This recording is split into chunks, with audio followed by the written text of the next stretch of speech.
welcome to Tales-wid-shal. On this channel, we will be diving into many murder mysteries, horror stories, urban legends, forgotten folklores, and many more. I was thinking of starting a series on all the forgotten folklores from all over the world, and today is Albania.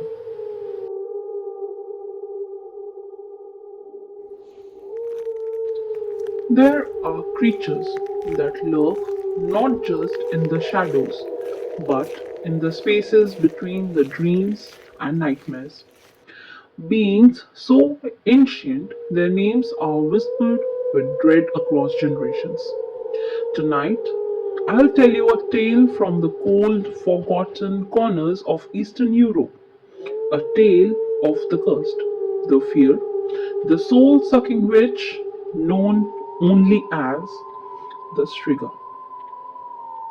The Striga comes from Albanian folklore and her name means witch. But she is no ordinary sorceress, no. She is a vampire witch hybrid, a cursed woman who feeds not on blood but on the very essence of life, the soul, especially the souls of innocent children. By day, she walks among the living, disguised as an ordinary old woman, perhaps the lonely neighbor or the beggar with eyes too sharp for her age. But by night, she transforms into a hideous demonic creature with long claws, glowing eyes, and a tongue like a snake. She soars through the dark sky like a bat, seeking her prey. It is said that a woman becomes a striga after living a life filled with some jealousy, hate, or betrayal. Some say she was born under the cursed star. Others believe she was once wronged so badly that her soul broke and turned her into something monstrous.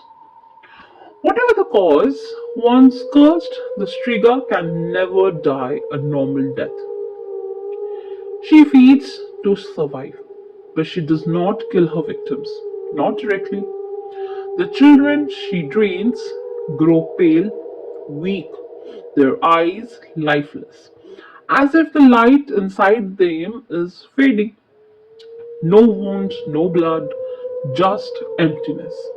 And unless the striga is caught, they die slowly, as though death itself is whispering lullabies in their ears. Legend has it that the striga leaves her body behind when she flies.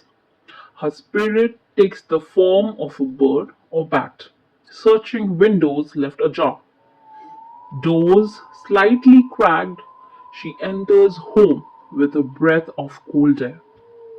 No locks can keep her out. She needs only silence and shadow to feed. In the dead of night, a child stirs in the bed. A creak, a chill. Eyes flutter open just for a moment. There, in the corner of the room, glowing eyes, a hiss, then nothing. When morning comes, the child is sick, fevered, but no one can explain it. Not even the village healer, because they all know the truth, but dare not to speak it. The streaker has returned. But there is only one way, one, to cure the streaker's victim, and it is as dangerous as facing the witch herself. If a person can capture the striga while she feeds and smear her own blood across the lips of a victim, the child may be saved. But who would dare face the striga in her true form? Who would willingly enter the maw of death just to bargain with a demon? And even if the victim is saved, the striga will know and she will remember. There's a tale buried deep in the Albanian highlands of a village called Burzi. Long ago, this village was cursed by a striga. No one knew her true face, but children began falling ill. one by one. The villagers whispered. Eyes turned to the widow in the north cottage, old, bent, with lips that never smiled. They claimed she was a healer, but she had no children of her own, no husband, only silence. One night, a brave hunter followed a shadow from his window into the woods. There, among the trees, he saw it, a gross, winged creature hovering over a sleeping child. He attacked, striking the trigger with his silver dagger, but she vanished into mist. The next day, the old woman was gone, her house abandoned. Inside, nothing but claw marks on the walls and feathers soaked in black blood. The village never spoke of her again, but the children stopped dying. And every year, on the coldest night, the elders steal leaves, bowls of salt at the windows, just in case. This story was told by a traveler who visited a remote mountain village near Skadar in northern Albania in 1990s.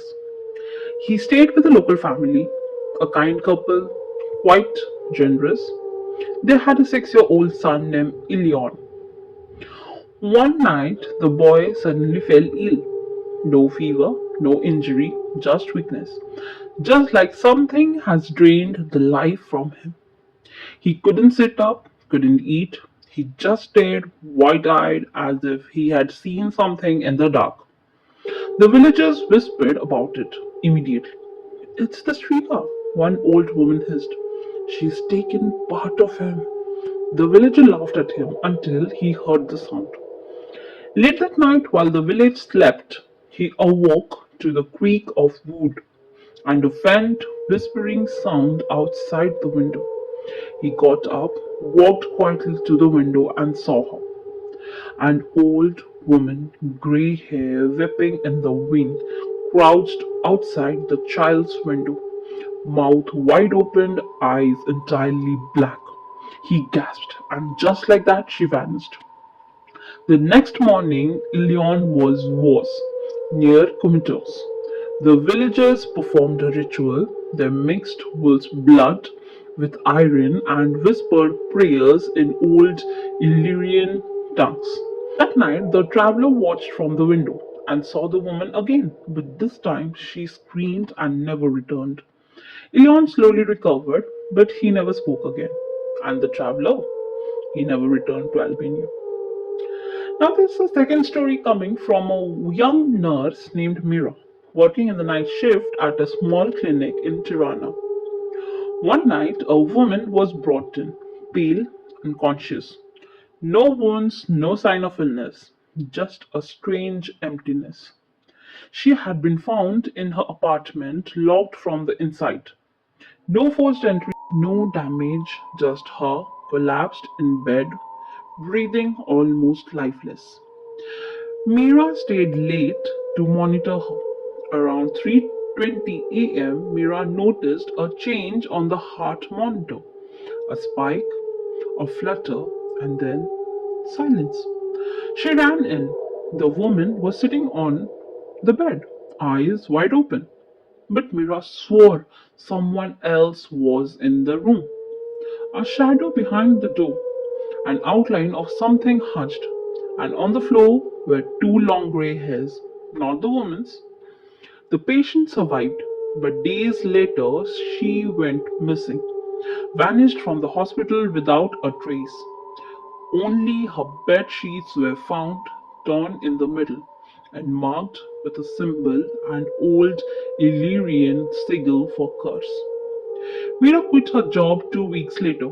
She refuses to talk about it, but every now and then she checks her window at night. The streaker still walks, maybe not in your village, not on your street, not tonight. But if you wake up tomorrow feeling heavy, if your breath catches for no reason, if the room feels too still, check your window. Because sometimes the streaker doesn't want your soul, she wants you to know she was there. So if you have liked today's episode, please don't forget to like, share, and subscribe.